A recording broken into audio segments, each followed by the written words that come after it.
Ukraine's arsenal just got a little bigger and a lot more effective with the introduction of an unusual yet exciting new weapon. One that rises to stratospheric heights before falling down upon its enemies. One that's able to evade jammers and electronic warfare systems with ease. One with the potential to crush Russian air defenses instantly, leaving the Kremlin's troops, assets and infrastructure increasingly exposed to subsequent strikes. Meet the Dart, the missile that brings a decades-old idea into the 21st century and may just prove to be an invaluable addition to Ukraine's weapons collection.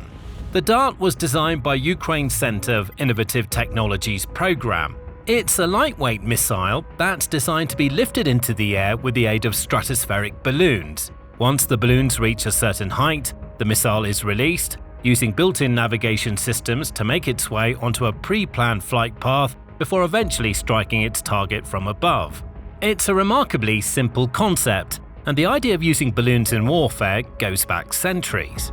In ancient China, for example, so-called Kongming lanterns were used as military signaling devices. A famous strategist named Zhuge Liang first used them to signal for help when he was surrounded by enemy forces, and the idea soon caught on. In the Western world, another early example of balloons being used for military purposes came in the late 18th century during the Battle of Fleurus, in which French forces used a hydrogen-filled balloon to track enemy movements and provide real-time reports to troops on the ground. France even had its own short-lived balloon corps, which was eventually disbanded by Napoleon, but the idea of using balloons in battle certainly didn't end there. Austrian imperial forces famously used balloon-based bombs against Venice in 1849, for example. They attached explosives, each weighing around 24 to 30 pounds, 11 to 14 kilograms, to paper-hot air balloons, which were then launched both from land and a steamer. Around 200 were launched in total, and at least one hit the city as intended, though many ended up drifting away on the wind, highlighting one of the big challenges of relying on balloons in battle. As time went by, various military forces around the world, including the United States and the United Kingdom, attempted to solve these challenges and uncover new, more effective methods of balloon warfare. In World War I, balloons were quite extensively used as observation platforms, and World War II saw an even more diverse array of applications. The British used so-called barrage balloons, for example, to intercept aerial attacks from German bombers and early cruise missiles. They also orchestrated an entire military operation, Operation Outward, using balloons. This involved the launch of almost 100,000 balloons in total, around half of which were carrying incendiaries, while the other half carried lengths of steel wire, designed to start fires and damage power lines across Europe, causing chaos for German forces to deal with.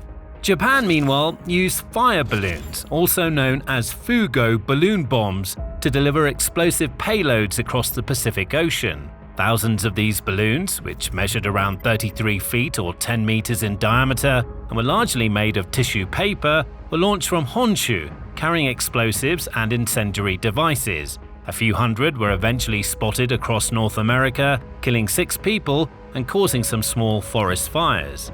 Now, most of these historic examples had quite mixed results, but modern militaries possess far greater technologies, much stronger understandings of the conditions that can impact balloons in the air, and more advanced ways to counteract those conditions. As a result, some of the world's mightiest military forces, including the United States and China, continue to explore potential applications of balloon-based systems. Ukraine isn't merely exploring or experimenting, however. It's been actively deploying balloons to spread confusion, chaos and destruction across the Russian ranks for several years now, with the Wall Street Journal writing, "But no country has pushed the balloon frontier further than Ukraine, which is using them to execute audacious strikes deep inside Russia, as well as for reconnaissance and transportation, and as decoys."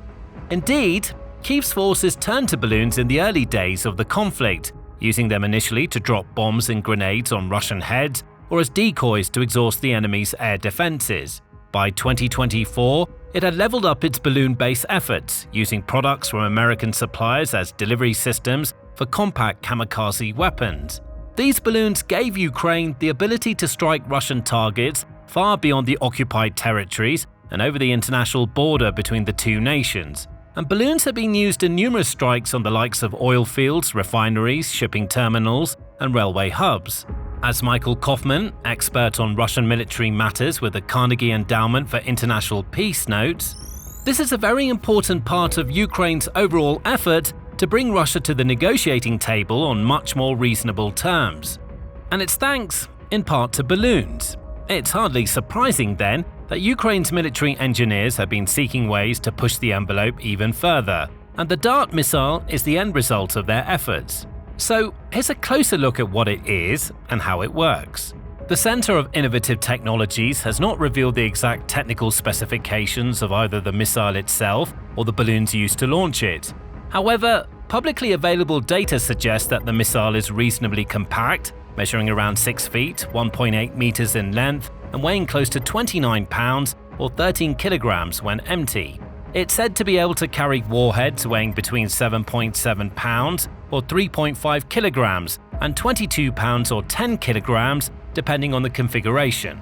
The warhead is believed to incorporate graphite-based penetrating elements, though again, there aren't any specific confirmed details of how it works or what kinds of targets it might be deployed against. We don't know the precise range, accuracy rating, or even the production status of this missile either, which is all perfectly normal, given that Ukraine doesn't want to disclose data that Russians could use against them.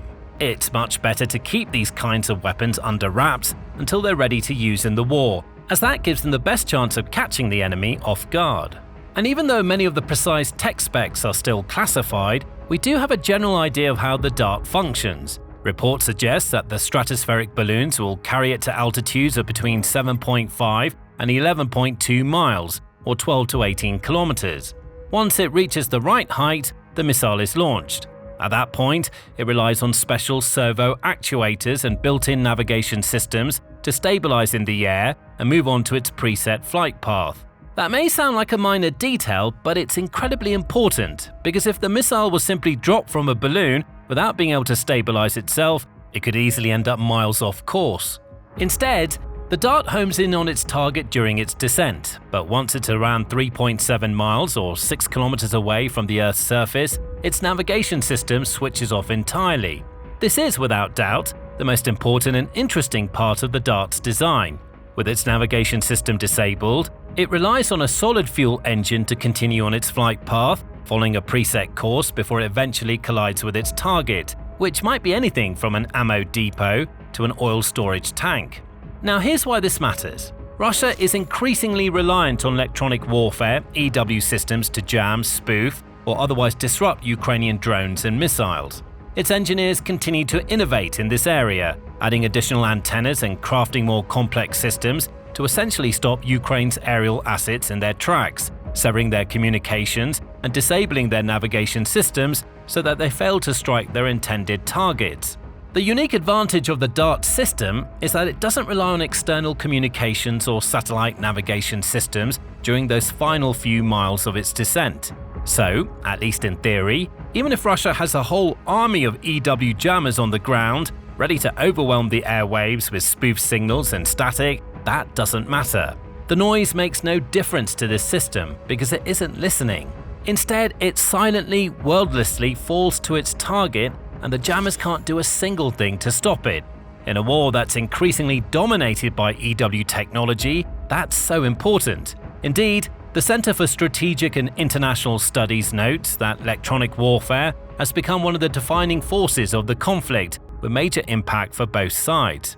On the night of June 14 to 15, for example, Russia launched a staggering 70 missiles and more than 600 drones, a grand total of 681 aerial assets, at Ukrainian towns and cities. Ukraine was able to either destroy or jam 632 of those assets, signaling the remarkable power and potential of EW systems to save lives and prevent disasters. The sheer prevalence of GPS jamming systems across the battlefield today has forced both Russia and Ukraine into a desperate race to find alternative guidance methods, or to develop weapons that, effectively, already know where they're going from the start and don't need to be guided the entire way, like the Dart. But before we dig into the other unique benefits, applications, and potential drawbacks of this new weapon, there's more where this came from. So, if you're getting value from the military show, don't forget to subscribe.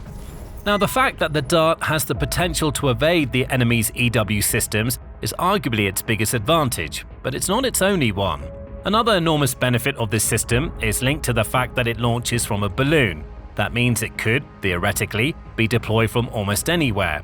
That includes frontline locations, as well as locations deep inside Ukraine's own territory, as historical weather charts show that stratospheric winds tend to blow in an easterly direction from Ukraine and into Russia.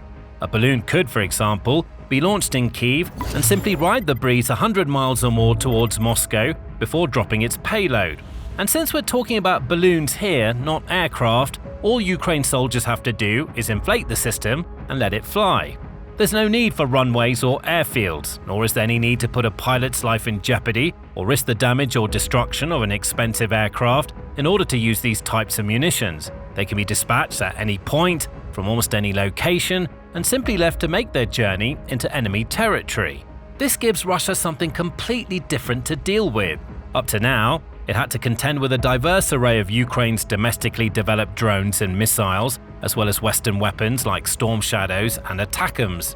While they're all different, so many of those systems follow the same conventional patterns and have similar vulnerabilities that can be exploited with the aid of radars, air defenses, and EW technologies.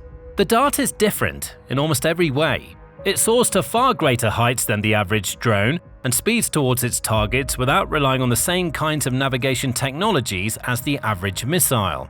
And that presents Russia with a problem, because the Kremlin doesn't yet have a proven way to counteract this sort of system. All it can do is hope that its air defense systems, like the S-300 and S-400, are able to spot the missiles on approach and intercept them before the moment of impact. But recent years have provided ample evidence that these kinds of systems cannot be classed as reliable. Dozens have been damaged and destroyed by Ukraine, and with fewer defenses available to them, the Kremlin's commanders have been forced to reposition their remaining assets and prioritize protection of their most important infrastructure and other locations, like Moscow. Even then, Ukraine continues to prove that Russia's defenses simply aren't sufficient, as Kyiv's drone operators have carried out several successive strikes on the biggest and best defended cities, like Moscow itself, as well as St. Petersburg.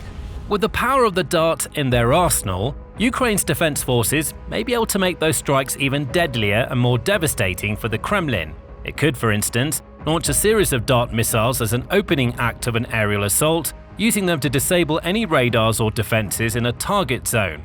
Then, it could follow up with swarms of drones and conventional missiles, laying waste to expose pieces of energy infrastructure and military assets. And the benefits don't end there. There's also the question of cost. It's no secret that, even with generous funding and support packages from its allies across Europe and beyond, Ukraine can't match Russia's ridiculously high levels of defense spending. Nor can it match its opponent in terms of vast ammunition stockpiles, manpower, or military production capacity. It doesn't have the vast factories and logistic networks that Russia relies on to manufacture expensive missiles and drones in mass quantities. As a result, it has to do things differently. It has to be adaptable and cost-efficient.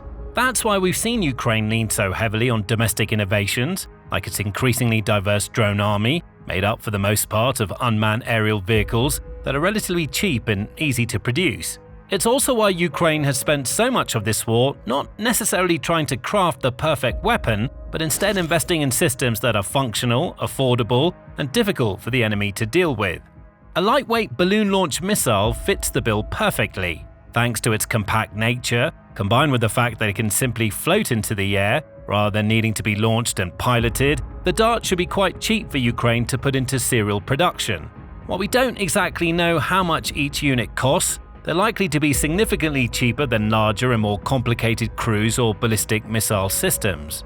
And even though the Dart's warhead is reasonably small, it should still pack enough of a punch to deal serious damage to the right types of targets. With all that said, it's important to not get carried away and assume that the Dart is a flawless weapon, or that it solves all of Ukraine's problems. There's still much that we don't know about this system after all, and time and patience will be required to fully understand its real-world capabilities and actual efficiency.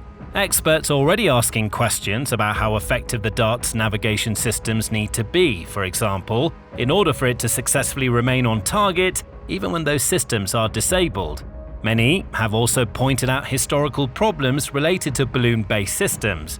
Anyone who's ever let a balloon drift away on the wind, for example, will know how easily affected these objects are by wind and general climate conditions.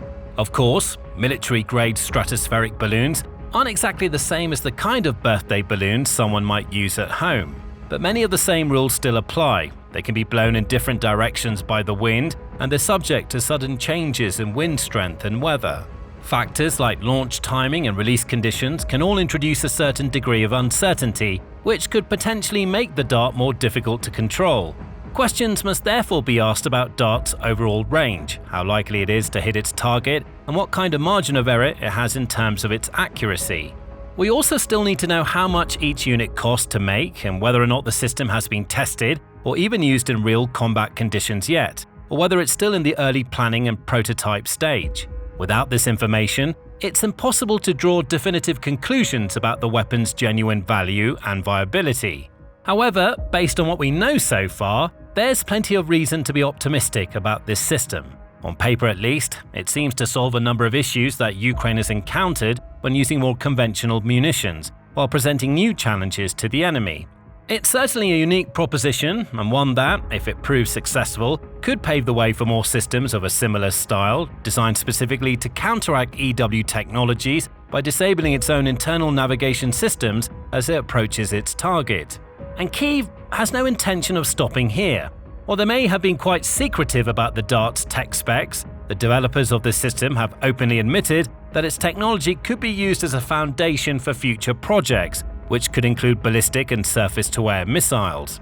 Again, there aren't any further details of what that might entail, but Ukraine's teams might already be exploring additional ways to use balloons to launch bigger and deadlier munitions, or to incorporate smarter navigation systems into those weapons to help them bypass Russia's EW jammers. Either way, one thing is clear: Ukraine's ambition remains unmatched, and the country continues to demonstrate an unwavering commitment to innovation, always looking for new, more exciting ways to break boundaries and stretch the sinews of military technologies in ways that the rest of the world can barely begin to imagine. It's because of its ambition, innovation, and self-belief that Ukraine is in such a strong place right now, while Russia is spiraling into an ever deeper and darker crisis, which you can learn more about in this video, which shows how even Vladimir Putin is starting to realize that his war is doomed. And to learn about the long-term implications of that fact, watch this video, which looks at how Russia can continue to suffer for generations to come, even when the war eventually ends. And for more in-depth analysis and up-to-date reporting from the Russia-Ukraine war and other major conflicts across the globe, make sure to subscribe to the Military Show today.